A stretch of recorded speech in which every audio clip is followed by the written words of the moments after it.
Assalamualaikum warahmatullahi wabarakatuh.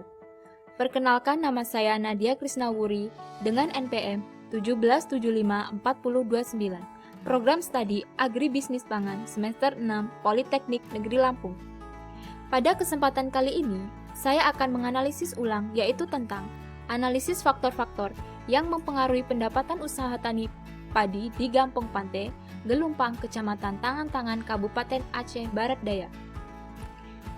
Data diperoleh dari penelitian sebelumnya oleh Juanda yang berasal dari Universitas Tengku Umar, Maulabo, Aceh Barat.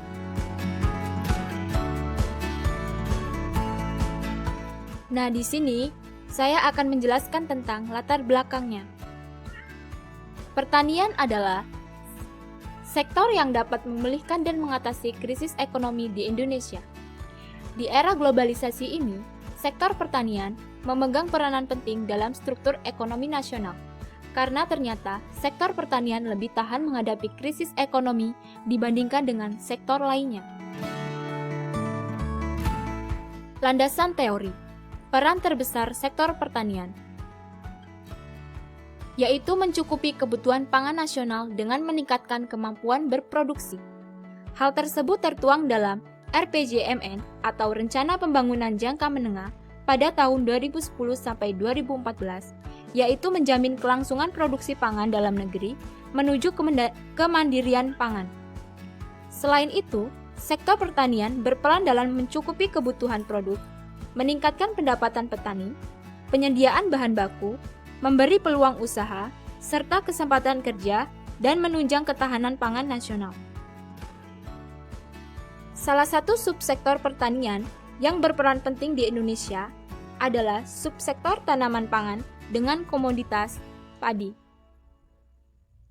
Padi adalah salah satu tanaman budidaya yang memegang peranan penting di sepanjang peradaban manusia. Produksi padi di dunia menempati urutan ketiga dari semua jenis tanaman serealia setelah jagung dan gandum. Indonesia yang sebagai negara dengan pertumbuhan jumlah penduduk terbanyak keempat setelah Cina, India, dan Amerika Serikat, yang sebagian besar penduduknya pengkonsumsi beras, sehingga beras di Indonesia memiliki nilai strategis dengan dimensi yang sangat luas dan kompleks.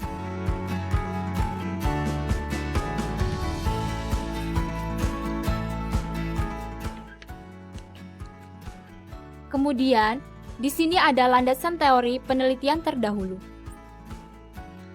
Penelitian pertama yaitu dari Fatmawati M. Lumintang 2013 berjudul Analisis Pendapatan Petani Padi di Desa Tep, Kecamatan Lawongan Timur, menggunakan analisis deskriptif dan analisis kelayakan usaha, yang bertujuan untuk mengetahui besarnya penggunaan faktor produksi padi serta menganalisa tingkat pendapatan petani padi di Desa Tep, Kecamatan Lawongan Timur.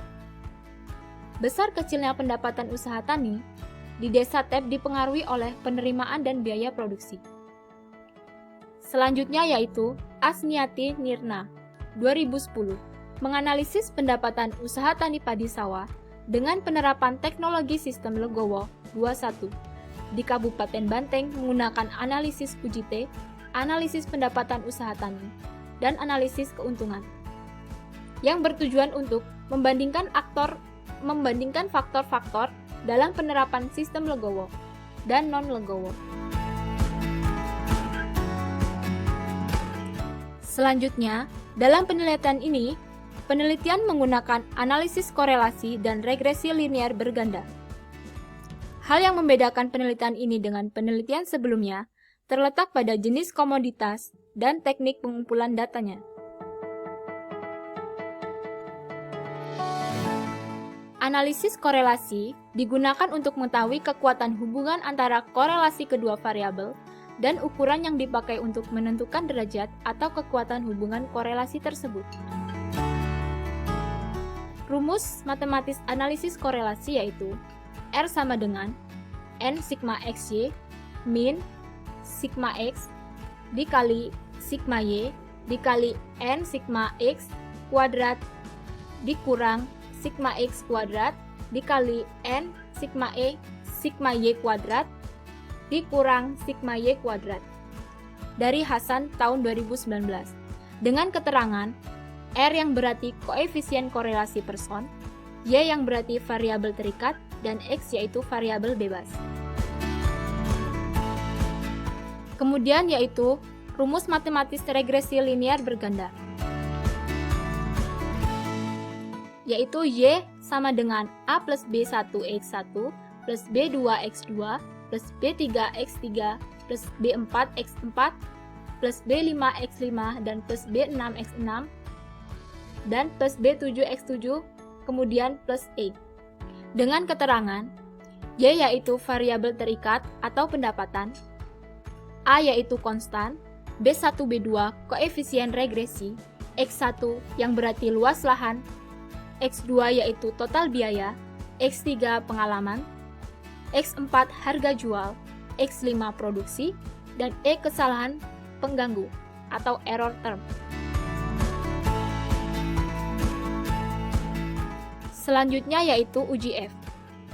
Dengan rumus matematif sebagai berikut. F sama dengan R kuadrat per K dibagi 1 min R kuadrat dibagi N min K min 1. Dengan keterangan N yaitu jumlah sampel, R kuadrat atau yang berarti koefisien korelasi ganda, dan K yaitu banyaknya variabel bebas. Nah, di sini ada asumsi klasik. Biasanya dalam statistik parametrik itu diperlukan syarat-syarat untuk memenuhi uji asumsi klasik. Dan uji asumsi klasik yang saya gunakan yaitu uji normalitas dan uji heteroskedasisitas. Uji normalitas adalah suatu variabel dikatakan normal jika gambar distribusi dengan titik-titik data yang menyebar di sekitar garis diagonal dan penyebaran titik-titik data searah dengan garis diagonal. Yang kedua yaitu uji heteroskedasisitas. Ditunjukkan untuk menguji apakah dalam model regresi terjadi ketidaksamaan varians dan residual satu pengamatan ke pengamatan yang lain. Jika varians dalam residual satu pengamatan ke pengamatan yang lain tetap, maka disebut homoskedastis, dan jika berbeda disebut heteroskedasisitas. Model regresi yang baik adalah yang homoskedasisitas atau tidak heteroskedasisitas.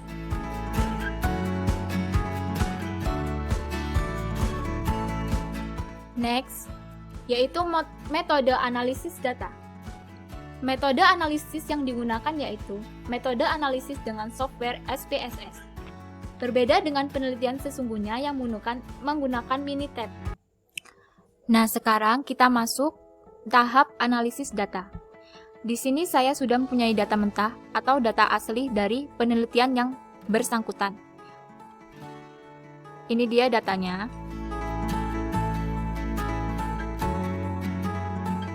Dan ada juga data yang sudah di-learn-kan. Pertama-tama, kita kopas semua data yang sudah di-learn-kan.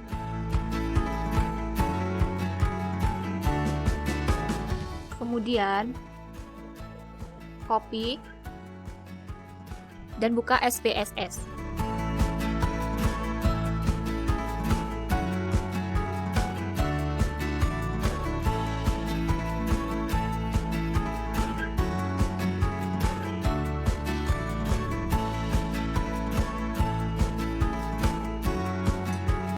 Ada dua pilihan yaitu data view dan variable view. Kita kopas ke data view.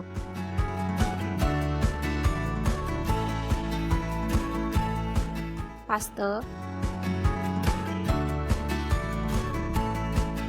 Kemudian buka variable view.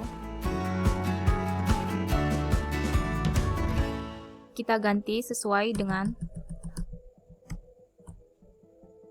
data.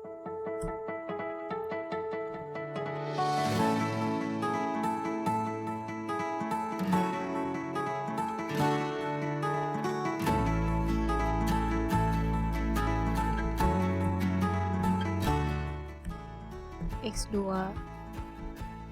X3, X4, X5,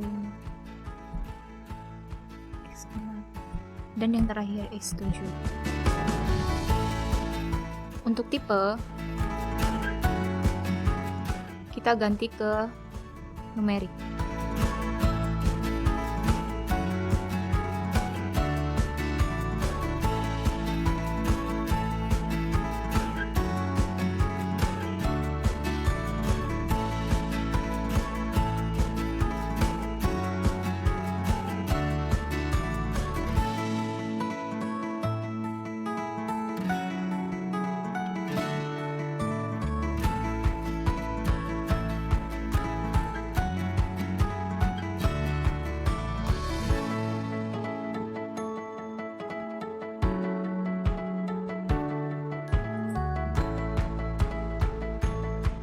Dan pada desimalnya kita ganti menjadi angka 2.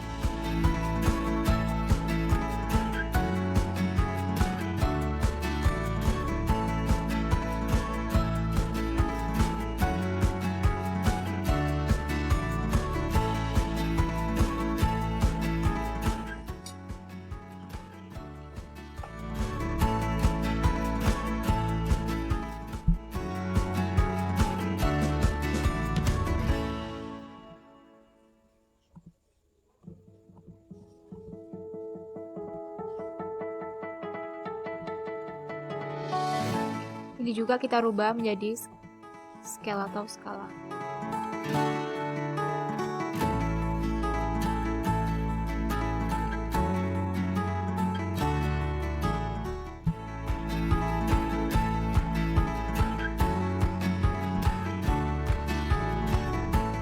Next, pada label kita tulis keterangannya.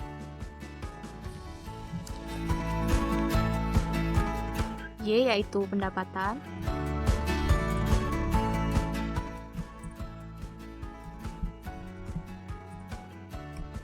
X1 luas lahan, kemudian X3 modal, X4 biaya tenaga kerja,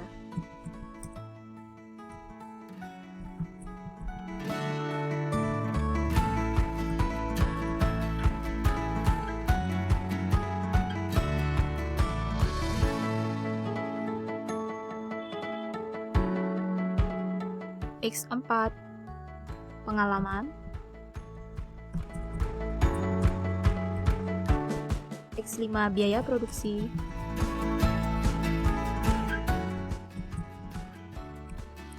X6 harga jual, dan yang terakhir X7 yaitu produksi.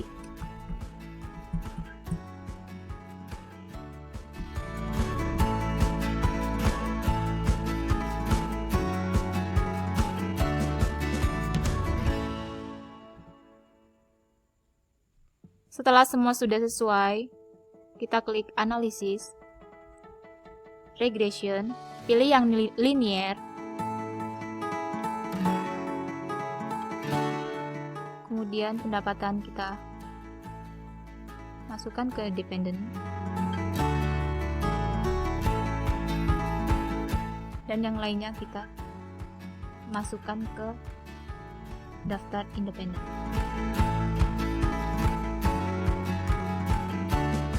Lalu klik statistik,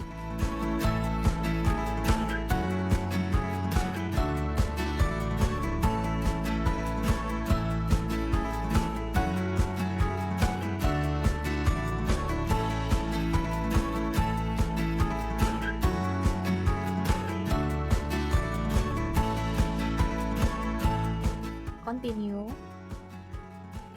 kemudian klik plots,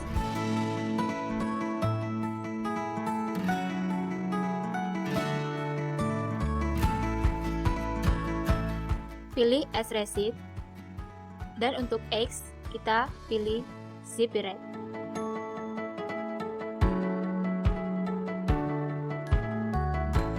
Kita klik normal probability plot, kemudian continue. Klik OK.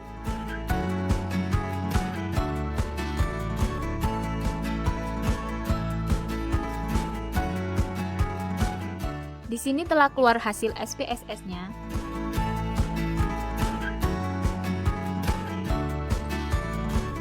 Kemudian untuk lebih jelasnya, saya sudah menulis di Microsoft Word untuk hasil interpretasinya. Interpretasi yang pertama yaitu tentang analisis korelasi. Analisis korelasi digunakan untuk mengetahui kekuatan hubungan antara korelasi kedua variabel dan ukuran yang dipakai untuk menentukan derajat atau kekuatan hubungan korelasi tersebut. Berdasarkan hasil analisis dengan menggunakan perangkat komputer atau melalui program SPSS, maka diperoleh hasil sebagai berikut.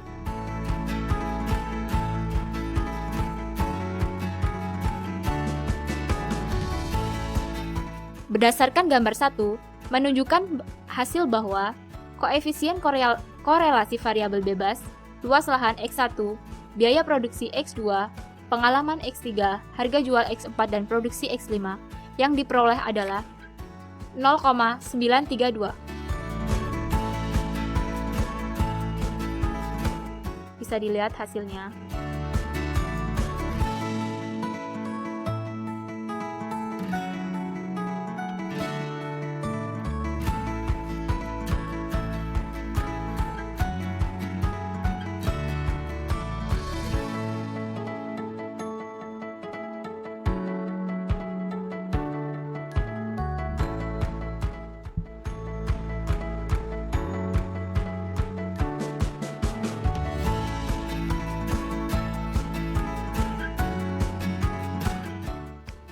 Secara positif menjelaskan terdapat hubungan yang sangat kuat antara variabel bebas yang diteliti dengan pendapatan petani padi. Karena variabel independen termasuk kategori sangat kuat karena berada pada selang 0,9 sampai dengan 1, di mana terdapat keeratan hubungan 93,2% terhadap variabel pendapatan petani padi di Desa Pante, Gelumpang, Kecamatan Tangan-Tangan. Selanjutnya yaitu yang kedua, uji signifikansi simultan atau uji statistik F. Berikut ini hasil uji F yang diolah SPSS disajikan dalam tabel berikut. Berdasarkan gambar 2, dapat dilihat bahwa dari hasil uji F diketahui nilai F hitung sebesar 49,102 dengan dB residual 52. Karena nilai F hitung lebih besar daripada F tabel ini, menunjukkan adanya pengaruh secara simultan dengan X1 luas lahan, X2 total biaya, X3 pengalaman, X4 harga jual, dan varian X5 produksi terhadap Y pendapatan petani padi. Dari perhitungan dapat dilihat nilai F hitung 49,102 lebih besar dari nilai F tabel yaitu 2,386. Maka disimpulkan, variabel yang diteliti berpengaruh secara simultan terhadap pendapatan petani padi di Pantai Gelumpang.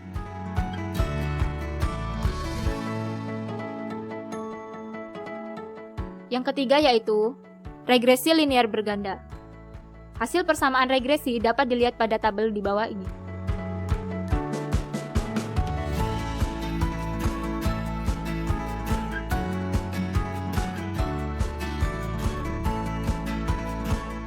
Berdasarkan tabel 3, diperoleh hasil regresi linear berganda yaitu sebagai berikut.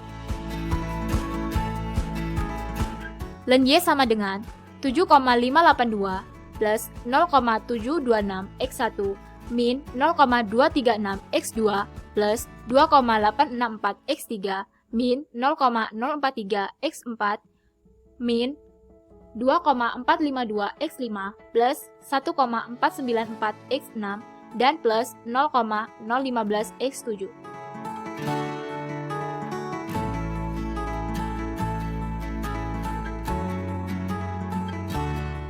Pembahasan model regresi tersebut dapat dijelaskan bahwa yang pertama, konstanta nilai mutlak Y apabila X1 luas lahan, X2 biaya produksi, X3 pengalaman, X4 harga jual, dan variabel X5 produksi 0 sama dengan 0, maka pendapatan sebesar Rp 7,582.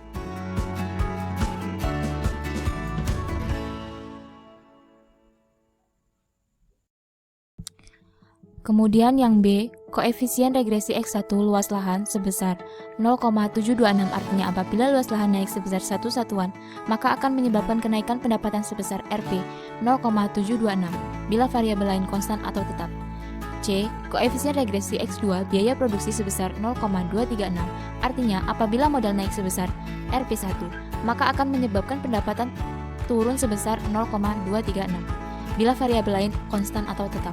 Kemudian D, koefisien regresi X3 pengalaman sebesar 2,864, artinya apabila petani naik sebesar 1 tahun, maka menyebabkan kenaikan pendapatan sebesar Rp 2,864 bila variabel lain konstan atau tetap.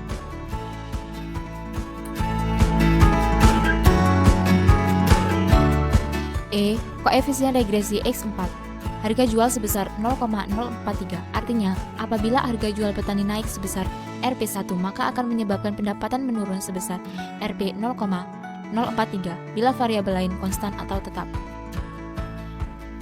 F, koefisien regresi X5 biaya produksi sebesar 2,452, artinya apabila biaya produksi padi naik sebesar 1 kilo, maka akan menyebabkan pendapatan menurun sebesar Rp 2,452 bila variabel lain konstan atau tetap. G, koefisien regresi X6 harga jual sebesar 1,494, artinya apabila harga jual padi naik sebesar 1 kilo, maka akan menyebabkan kenaikan pendapatan sebesar Rp 1,494 bila variabel lain konstan atau tetap.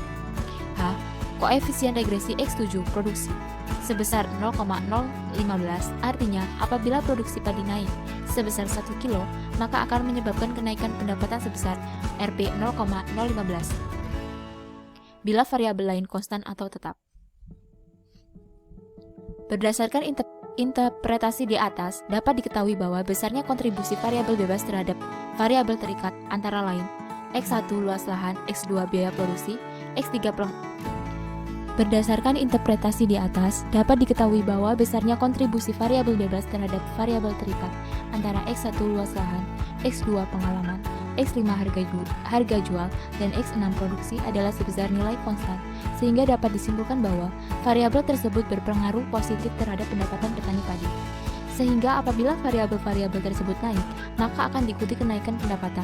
Sedangkan X2 biaya produksi, X4 harga jual, variabel X5 produksi berpengaruh negatif terhadap pendapatan padi. Sehingga apabila variabel-variabel tersebut mengalami kenaikan, maka akan menurunkan pendapatan petani padi.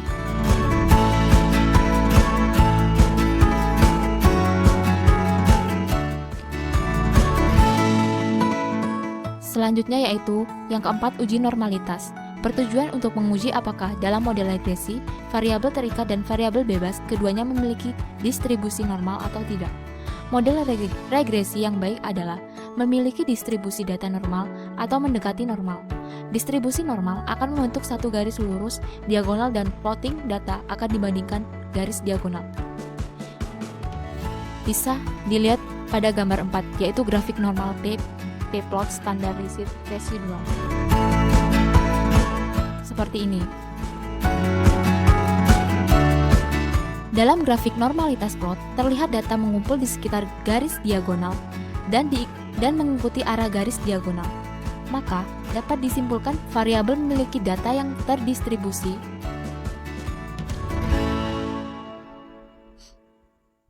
normal. Hal ini mengindikasikan bahwa penelitian ini layak menggunakan uji parametrik seperti uji T dalam pembahasannya. Kemudian yang terakhir, uji heteroskedastisitas. Ditujukan untuk menguji apakah dalam model regresi terjadi ketidaksamaan varians dan residual satu pengamatan ke pengamatan yang lain. Jika varians dari residual satu pengamatan ke pengamatan yang lain tetap, maka disebut homoskedastis. Dan jika berbeda disebut heteroskedastisitas. Model regresi yang baik adalah homoskedastisitas atau tidak terjadi heteroskedastisitas. Berikut dapat dilihat pada gambar 5, yaitu grafik scatter plot. Dalam grafik scatter plot terlihat tidak ada pola yang jelas serta titik-titik menyebar di atas dan di bawah angka 0 pada sumbu Y. Maka dapat disimpulkan tidak terjadi praktisitas.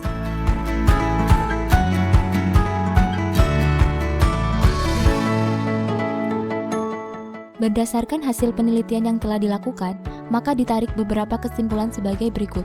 Yang pertama, regresi linier menjelaskan besarnya kontribusi variabel bebas terhadap variabel terikat, sehingga dapat disimpulkan bahwa besarnya kontribusi variabel bebas terhadap variabel terikat antara lain X1 luas lahan, X3 pengalaman, X5 harga jual, dan X6 produksi adalah sebesar nilai konstan. Sehingga dapat disimpulkan bahwa variabel tersebut berpengaruh positif terhadap pendapatan petani padi. Sehingga apabila variabel-variabel tersebut naik, maka akan diikuti kenaikan pendapatan. Sedangkan X2 biaya produksi, X4 harga jual, variabel X5 produksi berpengaruh negatif terhadap pendapatan padi. Sehingga apabila variabel-variabel tersebut mengalami kenaikan, maka akan menurunkan pendapatan petani padi. Yang kedua, koefisien korelasi sebesar 0,932 menjelaskan terdapat hubungan yang sangat kuat antara variabel bebas dengan independen karena berada pada selang 0,9 sampai dengan 1. Determinasi Ajes R² sebesar 0,851. Hal ini berarti varians variabel yang diteliti dapat menjelaskan pendapatan sebesar 85,1%. Saran yang pertama, diharapkan penelitian ini memberikan informasi bagi peneliti agar lebih memperhatikan faktor-faktor yang dapat meningkatkan pendapatan petani, sehingga usaha pertanian padi, khususnya di Desa Pante, Gelumpang, Kecamatan Tangan-Tangan, Kabupaten Aceh Barat Daya, yang dijalankan dapat memberikan hasil sesuai dengan apa yang diharapkan. 2. Dan diharapkan kepada pemerintah agar petani diperhatikan dengan pemberian bantuan modal, bibit unggul, pupuk, sarana, dan prasarana lain untuk mendukung terciptanya usaha pertanian menjadi lebih mapan dan mandiri ke depannya, serta membantu penambahan cetak sawah baru. Demikian presentasi dari saya. Apabila ada salah-salah kata, saya mohon maaf, dan kepada Allah saya mohon ampun. Saya akhiri. Wabillahi taufik walhidayah. Wassalamualaikum warahmatullahi wabarakatuh.